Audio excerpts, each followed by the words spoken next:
Welcome to Stoked, the podcast that helps adventure elopement photographers hit six figures and beyond in their businesses without hustling on social media. I'm your host, Megan MacPhail, a former burnt-out emergency veterinarian that quit my hard-earned career to become an elopement photographer. Now I'm living a life I absolutely love, full of travel, adventure, and financial abundance, and I am hell-bent on helping you do the same. Are you ready to start booking out your calendar with dream couples in breathtaking locations and feeling genuinely stoked about your elopement photography business, life, and bank account? Then let's dive into this week's episode. Hey, it's your host, Megan MacPhail. And your real host for today, Todd Reedy. So we're going to do something a little bit different today. We're going to do some Q&As with Megan. So over the years that Megan has been doing coaching and doing photography, she's gotten lots of questions from other photographers in her mastermind and master classes, kind of webinars, all over the place. Megan has shown up and she's gotten a lot of different questions, and we see a lot of the same questions. So we have a list, and the idea here is to do some kind of quick questions, quick answers off the top of your head. And I have no idea what he's about to ask me. Yes, she hasn't seen this list before, but she's definitely answered these questions to students, to random photographers, and probably on other podcast episodes. So the questions are kind of all over the map, but they are all elopement photography related. There are a couple that are going to be like kind of word for word ones, just to kind of give some context and stuff. So, okay. Are you ready? Yeah. Okay, so question number 1, how important is my photography brand name? And should I use my own name? Oh, that's a good one. Yeah, people ask that question all the time, and sometimes it keeps them from going forward because they can't decide what they want to do. And I mean, no matter what the name of your business is, it's really like you make it what it is. You know, like I always tell people, if Starbucks was called Seattle Coffee House or something like that, it'd still be the same thing because the name didn't make the company popular. It didn't create the brand. So it can be, your name can literally be anything.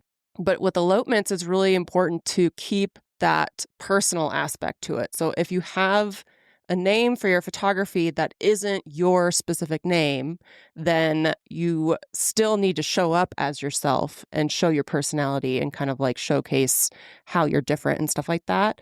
As opposed to like just a corporation or like an entity. Yeah, like you still have to show up as Megan MacPhail, even though your photo brand is Hazel and Lace Photography. Yeah, exactly. And when it comes to like our photography, Hazel and Lace, like I created that name back in the day when I really loved lace wedding dresses and kind of fine art photography and stuff like that. And my eyes are hazel. That's where the hazel came from. And so it's still kind of personal, but like it's changed a lot over the years. And I knew when I started doing coaching that I wanted to just be myself, because that could evolve over time as well. It's just not that important. So it's whatever you want to do. Your success is not dependent on whether you use your actual name or if you use something other than your name.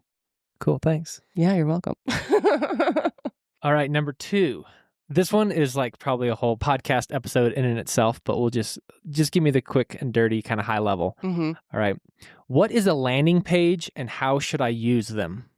Ooh, that's a good one. So a landing page is super important, and it's how we are able to show up on Google for location-specific searches. So for instance, our homepage, I don't have it SEO optimized because we serve so many different locations like Colorado, New Mexico, Arizona, California, Hawaii, Iceland, all those things. So in order for people to be able to find us through Google searches, I have SEO optimized location-specific landing pages for each of those locations. So that's huge and super important part of the strategy behind getting booked as an elopement photographer. And they're kind of hidden, like they're not meant to be clicked on from our homepage. They're meant to be found in Google searches. Gotcha. So can I summarize it back to you? Mm-hmm. Because I didn't know what a landing page was until I met you. So it's just like a separate page on your website that's specific to a location that allows you to have multiple of these if you shoot in multiple different locations. So yeah. Cool. All right. Question number 3. When and how often should I follow up with a couple after an inquiry? Oh, that's a good one too. You definitely want to follow up because people get busy. And I know from personal experience, whenever I reach out to whoever, I need multiple follow-ups to get me to do things. So people are just busy and they have ADHD and they are easily distracted and stuff like that. So I always recommend texting your couples when they inquire, especially right now. We've had so many people's inquiry responses go to spam. So when you email them back after they inquire, I also recommend sending a text message. But as far as following up, there's no like magic number or set number of days. So lately I've been telling people like follow up with your inquiries on like Tuesdays and Thursdays or like Mondays and Fridays or something. Like create a day that you do it, especially when you start getting lots of inquiries. I mean, that's a whole problem in itself, like managing all of them. So some people will say like follow up in 3 days and then a week and then 2 weeks or something like that. But I think just pick 2 days out of the week where you follow up with people is what I'm recommending. Okay. And this is one that I didn't have listed, but it's a question that's came up before. How much should us as photographers chase our inquiries? Like, I know you've said you maybe shoot a follow-up email or a couple of follow-up emails, but at what point do you basically just say, like, I'm not going to chase this anymore, or I'm too busy? Like, kind of, can you explain that, your mindset when it comes down to, like, chasing leads? Yeah, I mean, if the inquiry is not ideal for you, like it's not a location you're excited in, or it's not, there's a huge guest count, or it's a time frame that doesn't really work for you, then don't chase them at all. Just let them drop off if it's not something you're excited about. If you are excited about it, then following up for sure. But like chasing, I don't like that word because really we should, like the people who really want to work with us are going to respond to us and they're going to schedule a consult call with us. So it shouldn't feel like a chase at all. It should feel like, oh yeah, thanks for the reminder. And then they schedule a call and then you get on the call and it's like friends. So if you feel like you're having to chase people, that's no fun. That means like your inquiries aren't super excited to work with you. And that's probably more of like a marketing issue on the front end. All right. Next couple ones are pretty quick. Have you ever booked an elopement 2 years out? We have.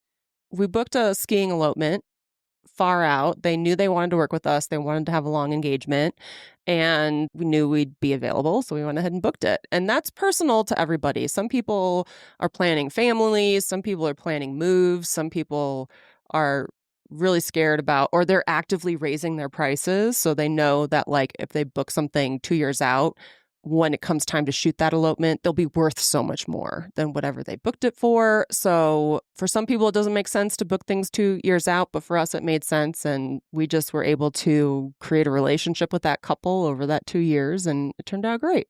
I agree. And I was able to work on my skiing at a time. Yeah. But, and I'll pipe in my little answer here too. That probably our typical, I haven't like crunched the numbers on this, but our average is probably like anywhere from like 6 months to probably 12 months out. Like, yeah. That's probably a good range. Definitely not everyone does the year out, kind of like the more traditional like wedding style, but not always, just very quick too. So it can be all over the map. Elopements definitely aren't like as structured as weddings. So yeah, sometimes we get we've gotten a lot of last minute inquiries, or like 6 months out is pretty typical too, I'd say. All right, next one. How do you price your retainer or deposit? So I stopped doing percentages when COVID hit because I think people really just see the percentage as just your photography. If you're doing a percentage of your total package, then when people were having to postpone or cancel during COVID, they're like, well, we're not getting your photos, so we want this money back. And it became a whole thing. And then elopements, a lot of times too, are very kind of loosey-goosey, like especially if it's just a couple, it could be easy to like change their mind and want to change the date or their location or something like that, or postpone it, whatever. So couples aren't as locked in on the dates and locations as they are with weddings. So I switched it to a fixed number, and I make it really clear on consult calls with my couples that this fixed amount is to block off the day for us to turn down other couples and other locations pretty much for that whole week, because we don't do a lot of back-to-back stuff, and start the planning process. So if they wanted to cancel, that retainer would not be refunded. And if they wanted to postpone or change locations or change dates or whatever, what have you, then they would owe another retainer of that same amount. And that really kind of fixed the problem that I was having during COVID of people wanting their money back. Now, if we ever have a couple that wants to postpone or change locations or cancel or whatever, they are like, oh yeah, we understand that this retainer covered other things. But in general, like, so it's a fixed amount, Mm-hmm. which is a portion of the full price, which Yeah. is probably what, like 25%, Yeah, I think 30%, somewhere 40%? between a quarter and a third of the full package price. And people do different things. I do feel like we do so much front end work that even like a 50% retainer could be fair. But I wanted ours to be a number where if they did cancel, they weren't going to come after that money. Or if they did change things, they would be able to pay another retainer. So ours is more like a quarter. Yeah. All right. This was not next, but it follows up that same question. So this is one of like kind of more word for word questions, but Mhm. it's right in line with that last one. I had a last minute booking for September, so a couple months out. Mm-hmm. Last minute quotes, has now asked to reschedule to next year due to financial reasons. My contract says they have to pay a new retainer to do so if I can't rebook their original date. But since they just booked, as in within a few days ago, I'm consider waiving it. Am I crazy for doing so? And I know this gets into like kind of morals, contracts, Mm-hmm. your vibe, but Yeah. yeah. Yeah, and I would start this by saying that no contract is ironclad. If anything goes to small claims court, it does not matter what is in your contract. Like a judge could rule in any way that they want to. So always be fair. And I think that when I learned that, then I started kind of really thinking like, okay, like in this situation, what's fair for all of us?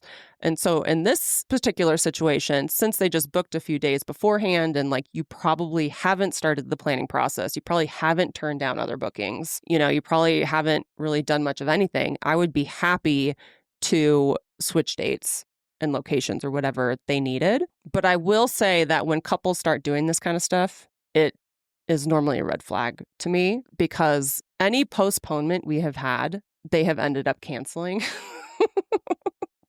So when they start kind of throwing that kind of stuff around, then it does make me a little worried that something's going to happen and they're going to end up canceling. But in this situation, I would definitely transfer that retainer to a new date and location or whatever, and be happy to do that since it was just like a couple days beforehand. Okay, let's go back to some pricing. Ooh, okay. All right. How do you price for travel? Is this a line item on your invoice or do you roll it into the package price? We roll it into the package price. So for us, almost every single elopement that we do is a travel elopement for us because we live in northern New Mexico and New Mexico isn't a huge place for elopements. So we're normally traveling to all the places. And so I've rolled that into our package price. I do give a discount though for New Mexico elopements, which sounds fun, but it's just because we don't have to drive 10 hours and stay in a hotel and all that kind of stuff. So what I like to do is kind of figure out on average, how much does it cost me to shoot an elopement as far as travel goes? Am I renting cars, flights, hotel rooms, food, all that kind of stuff? Do I need to pay for pet care? Do I need to buy groceries? Yeah, all that kind of stuff. On average, how much does it cost me? And then I just include that in our package price. So if somebody's booking us for like 8 hours, it's just $8,000 or whatever we charge. And I don't have it as a different line item because every elopement for us is kind of different as far as how much it costs us, but like what we spend, I don't want the couple worrying about that, because we might use points on the flights. We might stay at a Motel 6 or we might stay at a fancy resort. And like that's up to us to decide how we're feeling. And like I don't necessarily put that on the couple as far as like how we want to travel. Because sometimes we do it on the cheap and sometimes we stay longer and have fun and kind of use it for personal stuff too. So I don't do it as a line item. It's just kind of in there. And what I teach our students is like, you want to profit 50% from your business. So I really kind of look at it more as not line items, but percentages. So 50% of that is going to go to us. And then the rest goes to our business expenses and our taxes. And so whatever that ends up being, whatever we end up paying for that travel, I see it more as like a year-long thing. Like averaged out over all the elopements we shoot. Yeah, exactly. All right. So similarly, how do you price for taxes and then credit card fees? Oh, yeah. So the only time we need to pay taxes is when we are shooting in New Mexico and the couple lives in New Mexico. So that I think it's like 7.856%, something like that. And we pay that because that happens so rarely that I'm not transferring that to the couple. We just pay it. And like, And so it doesn't show up as like if the package is X percent or X dollars, we don't then like show the line item like on a normal receipt of, 7% goes to New Mexico state tax. Yeah. We don't include that. We don't include that. That's just like plenty of New Mexico photographers do include that. And that's probably what you should be doing. But I just feel like being nice about it. So we pay it, and every state is different. So check with the CPA for what you need to be doing, but that's what we get to do. And then credit card fees are also just part of the cost of doing business. So it is something that you can write off. So like, depending on how you collect the income, and like with QuickBooks for us, when the income hits our account, it already has the fees taken out.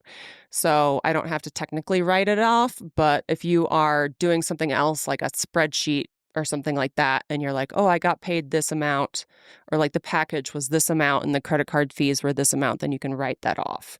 So it's just a cost of doing business. And I think it's a great idea for our couples to put these things on credit cards because they can get points. They can do some travel hacking and like get some free flights or something like that. And it's easy for them. So I totally encourage our couples to use credit cards. And I just don't worry about those fees. It just is what it is. And I've probably spent tens of thousands of dollars over the years in credit card fees, and it just is what it is. I don't worry about it. Yeah. Okay. And my take on it is, right, so a lot of the CRMs nowadays, you can like check a box being the business owner of like, do you want it to show up as like a part of the line item or as a line item on the invoice?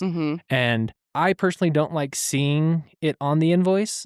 So that's kind of why we roll it into the total price. So we don't actually like show like credit card fee is 2.9% or whatever it is. Like it's just part of it as part of doing, cost of doing business. I know some people like are starting to do that because they're like, yeah, I'm losing all this money. But I guess that's also a personal thing. Like, yeah, we're expensive. I'm not going to nitpick this kind of stuff, and like, it does kind of weird me out. But I also understand, like, if you go to like a little mom and pop restaurant and they're like, we're going to charge you extra for putting this on a credit card. And it's like, okay, fine, even though that is illegal in some states. But yeah, I'm not going to do that to our couples. I want them to feel stress-free and excited to work with us and not be like, we're paying these credit card fees. Although we did have over the winter, I think we had a couple book us who quickly had to cancel. And we refunded them their retainer, but we refunded it minus the credit card fees. We were feeling nice to even refund the retainer. But yeah, I wasn't going to pay those credit card fees myself. As a loss, yeah. I wasn't going to like lose money out on this whole thing. So that's like the personal part where you could like decide for your own self, like what do you feel comfortable with for your business and your finances, all the different things. So, okay, cool. Another pricing one. How do you know when to raise your prices? Ooh, this is a good one. And I love this because there was one time I raised my prices by a lot. And the next consult call that I had, I totally bombed because I felt so weird about my prices. And then that couple went on to book the Foxes, who cost thousands of dollars more than me. So that was so dumb of me to like be so weirded out about my prices. But what I teach my students is to raise your prices by a few $100 every few bookings so that you're like gradually increasing your prices over time and with more experience, and you don't have that whole weird mindset thing. Because I think I raised my prices by like $1,000 or $1,500 or something. And I have had students do that who had success with that. It really is a mindset thing, but my mindset got all screwed up by that. So when you raise them gradually, then your mind can be like, okay, I just booked something for $4,200. I can book something for $4,600. It's just like a few $100 more. So like your mind kind of like works its way up with those prices. And I'll say on this one, I've had it where I didn't raise my prices. And like I booked something for the following year. And we already mentioned kind of that whole thing about like booking out in the future years, and you've like increased your now prices and your experience, your value, all the things. But then when it came to shooting that elopement, I like had the mindset in my head like, oh, this couple's getting a bargain.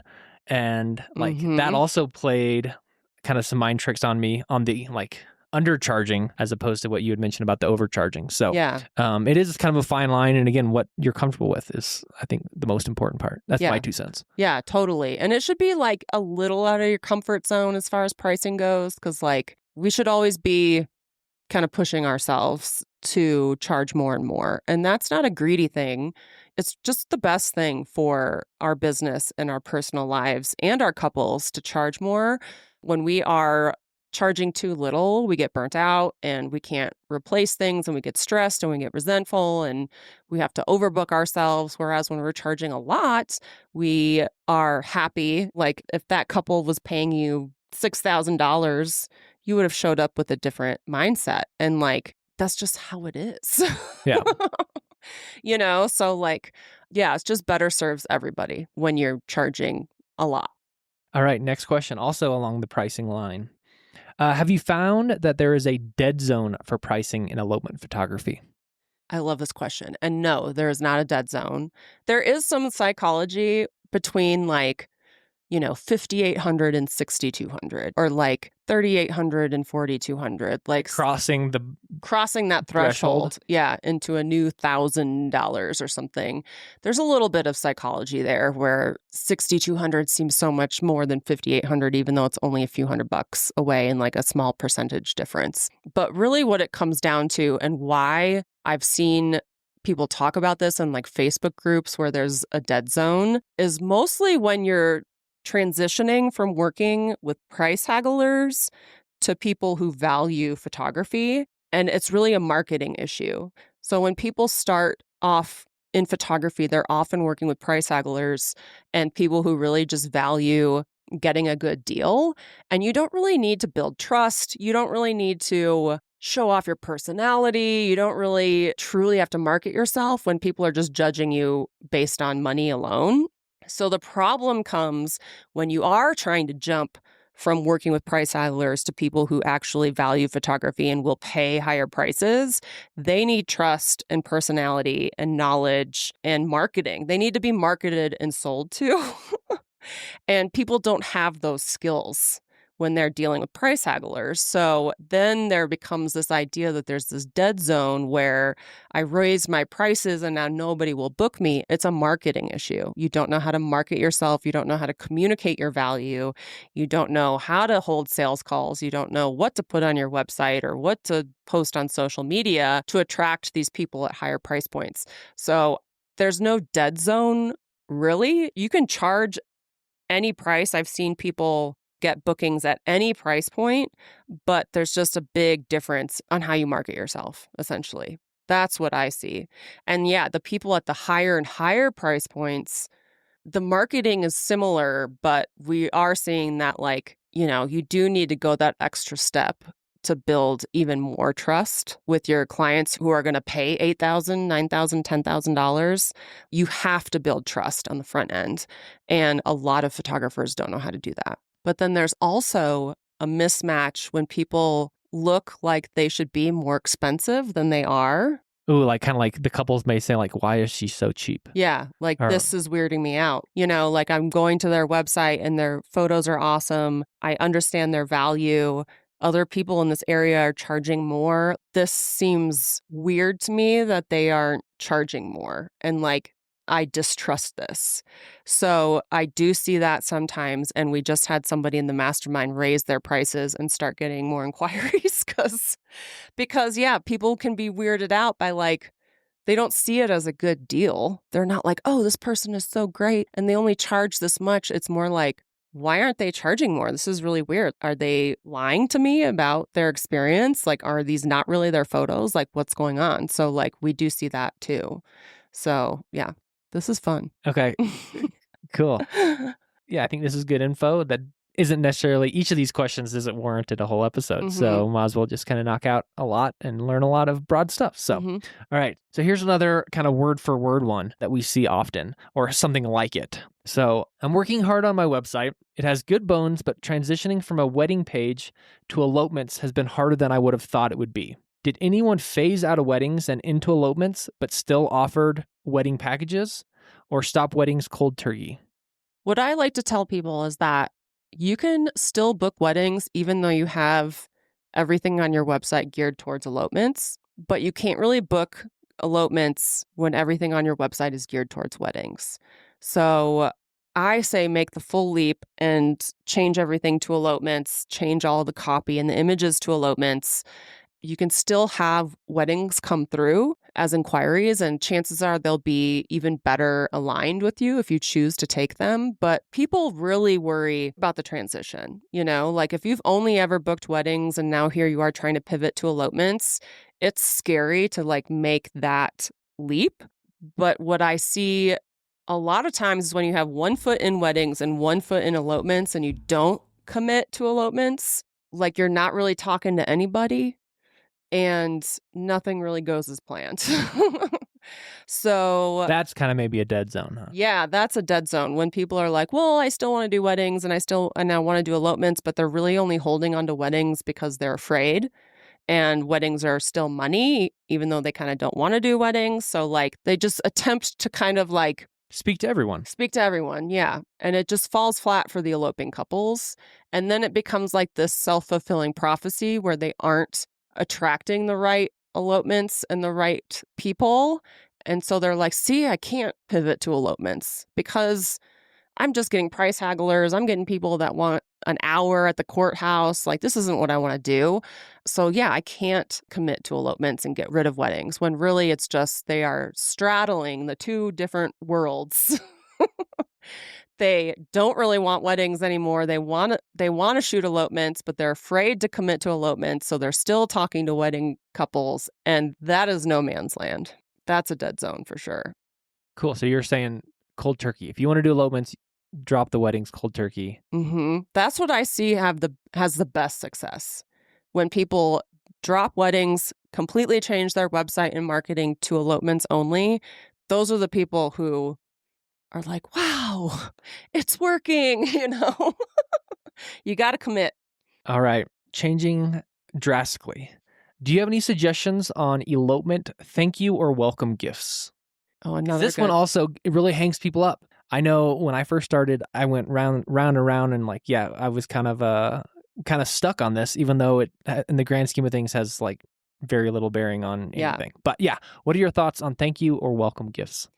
I mean, I think they're great if you're a gift giver. Todd and I aren't gift givers, and I've tried over the years to like give gifts, and I know people appreciate them. But I sometimes I'm like, I'm just sending them junk, you know?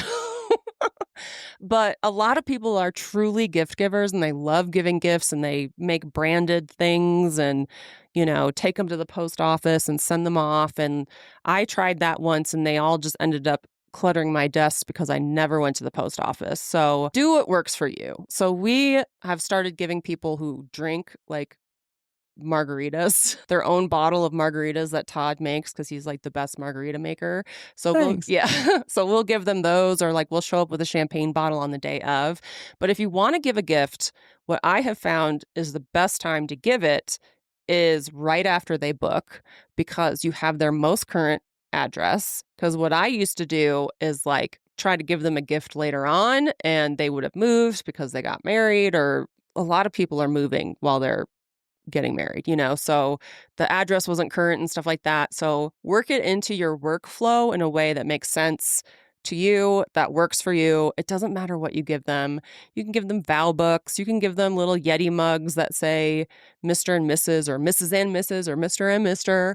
You can give them something the day of their wedding. We eloped with Henry too, and he gave us a mug from Starbucks that said Alaska on it because that's where we eloped. And he gave us a water bottle.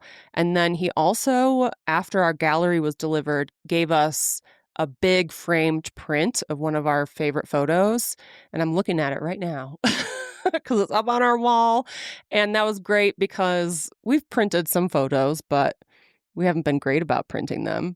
So there's a lot of things that you could do. Just make sure that it makes sense in your workflow and that you can do it for everybody, because I think what messes things up is when, you do it for some people and not others. Like we have gotten 5-star reviews without giving any gifts. We have had super thankful, happy couples who have not received gifts. And there is a part of me that feels bad about that because I see other people giving such amazing branded, beautiful gifts, but it's just not my love language. I just hate gifts.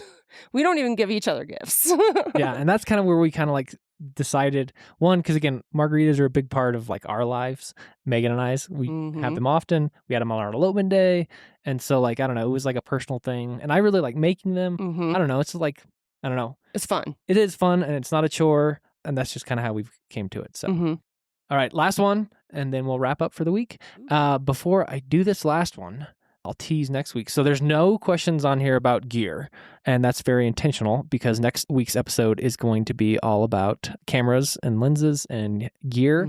We haven't done a gear episode yet, and so I'm pretty pumped for it because I love gear. Megan doesn't really like talking about gear, but I talked her into doing this next episode. So come back next week for the gear episode. Woohoo! All right, last question for this episode, though.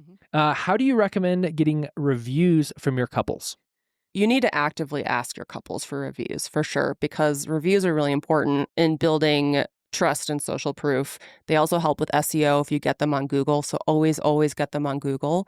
And I think the best time to ask for a review is right after the elopement. So our workflow includes sending them sneak peeks within 24 hours. So I've posted on Instagram recently because we just shot an elopement, and like my workflow for the following morning includes getting them sneak peeks by like 11 a.m. essentially. And then I have a canned email that goes out because I upload them to our pick time gallery. And so the email goes out and is like, hey, you know, if you loved your experience and you love these sneak peeks, give us a Google review. And that's the best time to do it because they are riding a high.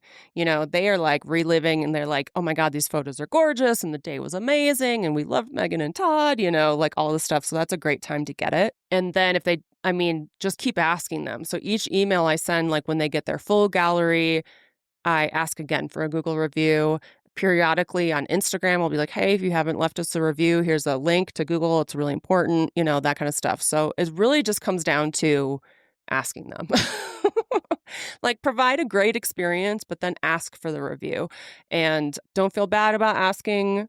Don't feel bad about following up later on and asking. Don't feel bad about posting it on Instagram or whatever, because it's important. And that reminds me, because we had like 70 or 80 5-star reviews on our Google business profile thing, and they all got wiped, which is so sad. I have screenshots of all of them, but it still sucks. It tanked our SEO a little bit. So that reminds me that I still need to like, I've been wanting to send out like a mass email to people and basically saying like, we had 80 5-star reviews. Now I think we have 12. Can you please help us out and post those reviews because they're important and it really is trust building. And they're great to use as well if you are stuck on communicating your value to your couples, either on your website or social media or something. Like use those reviews. Or if you're having a bad day and you want to burn your business down, read your reviews to perk you up and make you feel better, right? Yeah. It's like, oh yeah, my couples do love me. So reviews are important for many, many reasons, but morale is one of them. And my 2 cents on this are, when you do ask, make it as easy as possible for your couple. So give them like the direct link to write the review within Google. You can go into your Google business account and like extract the link. So it takes them, they click the link and it goes right to like the review spot. So they don't have to go find your account on Google and then like figure out how to do the review and things. Make it as easy as possible. So do the extra work and get that link and give it to them. All right. Well, that is it for this hot seat Q&A. Those are good questions. Thanks. Yeah. Well, I mean, they're coming from students and from other people. So these are, I mean, real world questions that we see often. Yeah. So yeah. Can I add one before we wrap up that I think a lot of people have this question and it's a really easy answer? Yeah, let's do it. Okay. The question is, does it matter how many followers you have on Instagram? And the answer is no. People are making 6 figures as elopement photographers with less than 1,000 Instagram followers. And one of my photographer friends did a poll asking couples if they cared about the follower count of their photographers, and they pretty much unanimously, I think, said no. So your follower count doesn't matter. vanity metric. Yeah. So I wanted to throw that in. Those are really great questions. And then that's another one that I was thinking of as you were asking me. So cool. All right. Thanks, Todd. Yeah, you're welcome. That'll be it for this week. So tuned in next week for all things photography gear related. And we'll see you then. Bye. Thanks so much for joining us on this week's episode of Stoked. If you enjoyed the show and you'd like to help support the podcast, please subscribe, leave a review, and tell a friend. If you're looking for more inspiring elopement photography content, check us out on Instagram at Megan MacPhail. And if you'd like to hear more about my business coaching and how I can personally help you hit 6 figures as an elopement photographer, then check out my website at www.meganmacphail.com.